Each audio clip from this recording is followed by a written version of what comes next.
What's going on, guys? It's illumignostic. Um, a little bit shell shocked from the experiences that I've had over the past week here in the jungle. I just did a stream a few days ago, I think, about how the rainforest is having some issues, to put it mildly. But it's really sort of weighing on me more and more as the days go by. And it's just a really crazy thing because I don't want to, um, sound hopeless, but that's generally the vibe that I'm getting from conservationists and people that have been here for a long time, that have been watching the rainforest just kind of disappear. And if you guys look in my shorts, you'll see a video that I posted the other day. What's going on, Johnny? Where I just walked outside with the camera on, and I'm suspicious of the fact that that video only got 97 views, because usually my shorts will get like 1,500, 2,000, 3,000, but not 97. I mean, it's really unusual. And I've also noticed that this isn't really a subject that we hear a lot about in the media anymore. What's going on? Volfied? I'm not really sure how to say that, but hello anyways. Yeah, it's not like Save the Rainforest used to be a thing, slogan that you would hear quite often in the media, on television and stuff. And I don't know that I'm hearing so much about that. I guess it's being eclipsed by global warming, and I really have nothing to say about that. I just don't even want to comment one way or the other. I honestly don't know anything about it, and I'm concerned with what is directly in my face on a day-to-day basis. And that is the deforestation in the rainforest, and the fact that, when I got here 3 years ago, it's not very long at all. In fact, I can remember even just a few months ago, since I've been at this property, I mean, I got the door wide open, the LEDs are on in the room. There are no bugs in here. I mean, it's crazy. It's completely crazy. And I remember being super naive and thinking like, oh wow, this part of the jungle is just really great because the weather's always perfect and there's no insects. No, dummy. And what happened is we went deeper into the jungle to visit this guy. I think I might have told this story in the last live stream, but we went to go meet this guy, Douglas, who's also called the Gringo Loco de la Selva. And, he was talking about how the forest at night used to be full of frogs. I have another Canadian friend in Misawali, and I'm not pronouncing that incorrectly, by the way. It's not Spanish, it's Quechua. So the double L is a double L. So at any rate, yeah, this guy's been here from Canada for, I don't know how long, longer than I've been here. And he wrote this big long post a little while back about how the jungle's silent at night. Oh yeah, it's definitely the pesticides from the farmland killing. That's definitely what it is. It's exactly what it is. You can drive for hours in the rainforest now, and you won't hit any bugs. There's literally nothing on your windshield. And it seems like this has really sort of skyrocketed or accelerated drastically in the last like 3 or 4 months, because I used to close my door in this room, and we've only been here for maybe 4 months, not longer. And you might say, well, it's seasonal, but no, it's not. We're on the equator. First of all, there aren't really any seasons, and there's the dry season and the wet season. And that's, if anything, there should be more mosquitoes in the wet season because they breed in standing water, and the jungle is full of water right now. I went down to go sluice a little bit looking for gold yesterday, and I was wading, past my ankles through water and mud, which is always a little bit nerve-wracking. The Amazon rainforest, you can't see what you're walking on because there are some pretty poisonous snakes out there. Yeah, Jacob is asking me if I have any opinions on using psychedelics to heal bipolar or possible side effects. Like, there's always a risk. For anyone that has mental health issues, particularly schizophrenia, although LSD has been looked at with some promise for treating even schizophrenia, um, there's always a possibility of triggering something. My suspicion is that most of these isms are part of the schism game. They're not legitimate. They are produced. The products of trauma. Um, and so the opinion of psychiatrists who have been able to look at psychedelics objectively is generally that they can heal any psychological aberration, often with a single dose. I'm not sure specifically about bipolar, although I'm sure it has been studied. But PTSD, depression, addiction, I'm sure bipolar is on the list, and it's just not clicking, and I just don't want to say for sure and have it not be true. But I can't imagine that bipolar is not on this list. So I think the overwhelmingly likely scenario is that if it is approached properly, it's going to be of benefit for sure. By the way, you guys, speaking of Cuyabeno, we do want to make a trip there for the last week of the month-long retreat in November. We do still have openings in July. It's getting pretty close, so I'm kind of doubtful that we'll have any more people jump on. But bear in mind that if you have been a part of this community for a long time, you'll get a better price.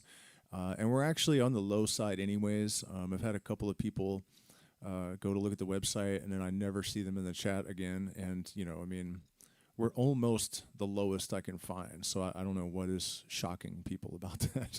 And also, we're in Ecuador, not Peru. Ecuador is the most expensive country in South America. So our overhead's higher than the Peruvian retreats. And we're lower than like 90% of them in Ecuador as well. So I don't know what these folks were expecting, but but we're gonna add the trip to Cuyabeno, so you can come for the first 3 weeks, and then go home if you want, or you can stay and come with us at the end of the retreat to go to Cuyabeno and then go home from there. And it is amazing. It really blew away my expectations, because I expected that, maybe we'll get lucky and we'll see an anaconda, or we'll see a caiman, or we'll see, a parrot or something. But I wasn't expecting to catch piranha, see caiman, and an anaconda, and macaws, and 5 species of monkeys on the way in. Like, we weren't even there yet, and there were already just all these large monkey species. Here we have marmoset, which is also called tamarin monkey, and we have pygmy ones that are almost impossible to spot because they're literally the size of your thumb. So they're very, very difficult to see. We also occasionally have squirrel monkeys, but that's one of the really alarming things about this trip into the forest. It was a bucket list thing for me to get to go in there, and it was really great that one of our patrons just kind of scooped us up and paid for everything. But when I realized how far in we have to drive before the right on Flesic, but how far we had to drive to get to an area where the species are more or less intact, that was a real shock. And also to see, the oil pipelines running along the highway, and a lot of the jungle appeared to be clear cut for no reason. I mean, there was nothing there. But you're driving for miles and miles and miles, hours and hours and hours and hours and hours. And what jungle there is obviously secondary. You don't see the giant sabo trees, and it's not very dense. Primary rainforest is extremely dense. It's just a wall of vegetation, and a lot of the trees are absolutely enormous. The sabos are just a little bit smaller. The biggest ones, anyways, are just a little bit smaller than redwoods.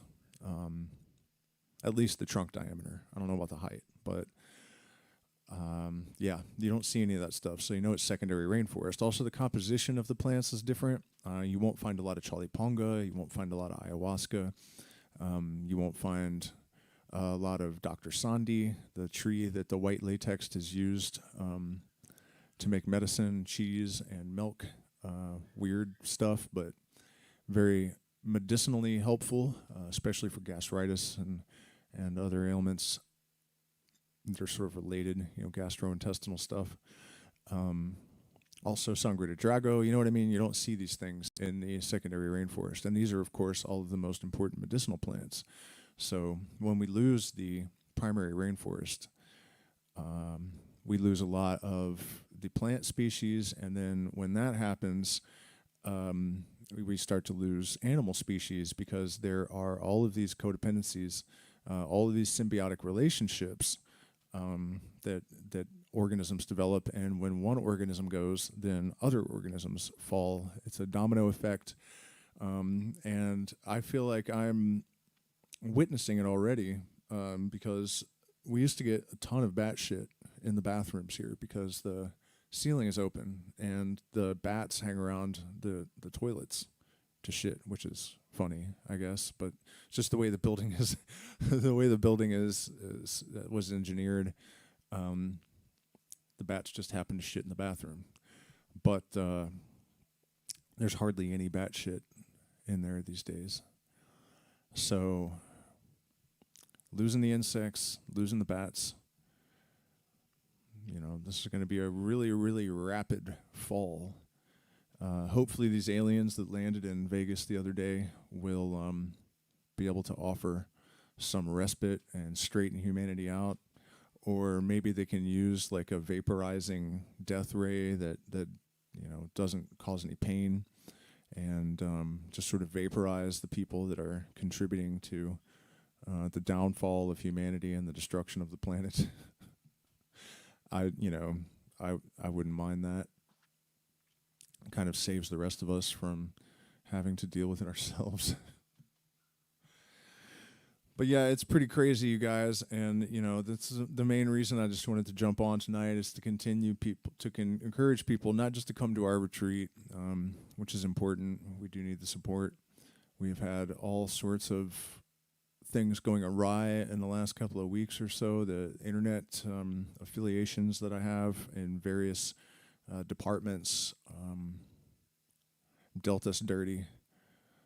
Which it's incredible how stuff like that happens. When the shit hits the fan, it really does all hit at once. It's definitely a true fact.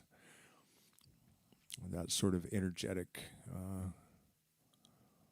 expression, I guess. I don't know if you guys saw that post that I made about Saturn a little while back, where I was showing how there was a hexagram on top of it, and it's the sixth planet. It has 6 letters, right? It's also associated with Satan, and 666, and all this just sort of stuff. And of course the reality is that it's got nothing to do with any devil or anything, but there is an archetypal expression, of some type. And then also we have Venus, the morning star, that draws a pentagram in the night sky. I mean, this kind of stuff, this is how the universe communicates. This is how the story is told. And it happens here in the Amazon rainforest, too, in much the same way. Things express their nature in such a way that the shaman can read the forest. If you get bitten by a snake, there's a plant that has snake skin. It's just like snake skin. And the leaves look like drooping snake heads. And another great example is Sangre de Drago. It helps the blood to rebuild itself like nothing science has ever seen before, and they cannot understand how it's possible, and yet it does it anyways. And when you cut the tree, the resin that drips out is blood red. It looks just like blood. And there are a ton of these examples from throughout the animal kingdom, and things like Saturn and Venus that express these fundamental archetypes to communicate the hidden utility of knowledge, whether it be, astronomical or biological. This is the methodology of the shaman, and probably something that people used to understand throughout nature. I think without a disruption of our intuition, that comes with the sort of dissonant energy that modern civilization has imposed upon us. This kind of knowledge and this way of viewing the universe and the world at large was probably pretty common. But the dissonance has entered into our being, and most of us, I think, that are going to watch this are working on restoring some consonance to their energy and their relationship with the universe at large and nature. I sure hope so. Anyways, it's really just such a pointless travesty that things have been able to get out of hand to the degree that they have. It's going